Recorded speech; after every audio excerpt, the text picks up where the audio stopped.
Hi, it's Tziporah here. In this video, I'm going to share with you an essential thing for healing borderline personality disorder and CPTSD when it comes to being in a relationship, especially when you're living together. So I'm going to discuss what this component is and how it fits into a relationship when it's being disrupted by borderline personality disorder or CPTSD, which is complex post-traumatic stress disorder. This essential component is to take mental and physical space from each other, and this can be very hard for the borderline person. Now, why might it be hard for them to take space where it's not so hard for other people?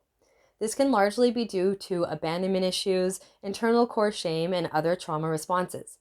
And a key ingredient to healing and overcoming these things is taking space. Fights, conflicts, relationship breakdowns, and miscommunications can all become very severe and intense for the borderline person, which makes it nearly impossible to take that space. And both people in conflict do need space in order to reduce heart rate, to take some breaths, to become non-defensive, and so on. Because as soon as the heart rate goes up for anyone, the ability to resolve conflict goes down. The emotional experience for the borderline person can become very frantic, desperate, on edge, and even aggressive in order to make this conflict stop, to go away, or have the other person understand them. It's a lot of frantic efforts to try to undo what is happening, whether the severity is real or perceived to the borderline person, because it is so devastating for these people who are suffering these trauma responses. It can also turn into explanations, excuses, blaming, and so on, because it feels so intense and painful that the whole relationship is crumbling and the whole world is collapsing around them. With a borderline person or someone who suffers from these trauma responses, there's a lot of feeling at fault or being misunderstood, and this can make it nearly impossible for conflict resolution. And one of the most important things for resolving conflict is to regulate your emotions. And to regulate your emotions, you need to take space and focus on yourself. And when you're always feeling at fault or in trouble or misunderstood, it's very hard to focus on yourself to do that. In these conflicts, one can become so focused on the external that there is no focus on the internal, which is where all the emotion regulation, breathing, and tending to the self takes place. And when you remain in this situation of conflict, your adrenaline and fight or flight response remains triggered, and that continues to add fuel to that frantic fire that it wants to fix the situation. If you feel like you have to fix something, that is a lot of pressure. When in reality, relationships are about emotional expression, communication, and understanding each other. You don't have to try to fix things or make someone think you're not bad. But unfortunately, the underlying message for lots of people that struggle with these trauma responses is that they are bad, at fault, shameful, and that they have to fix things. So I want to remind you, chances are both people will need space when conflict arises. So by you taking the space, you are taking the initiative, you're tending to yourself, and a supportive partner should be able to recognize and support that. Now, of course, you do need to vocalize it by saying something like, I need space right now, or can we take some space and come back to this in 15, 20 minutes, whatever you need.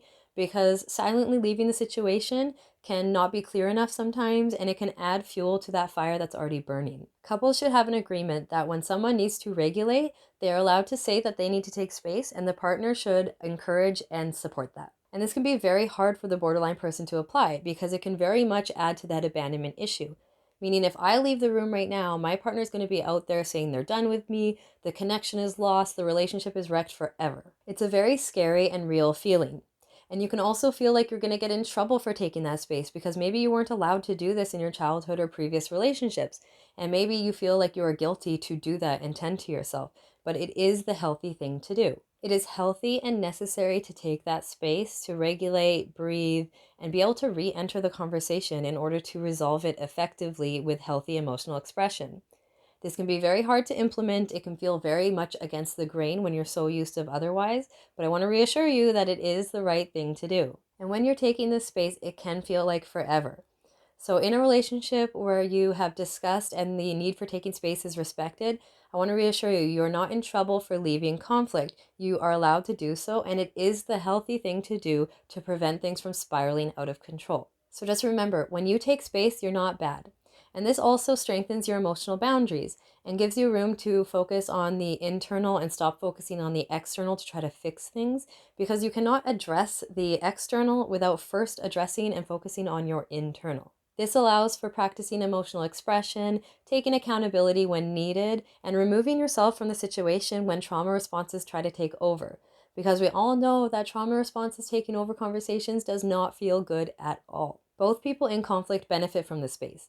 It helps the relationship, and it shows that when a trauma response is trying to take over, that you are doing your best to go against this very difficult thing. A supportive partner will appreciate and support you taking this space, and relationships can be very difficult when these trauma responses come out.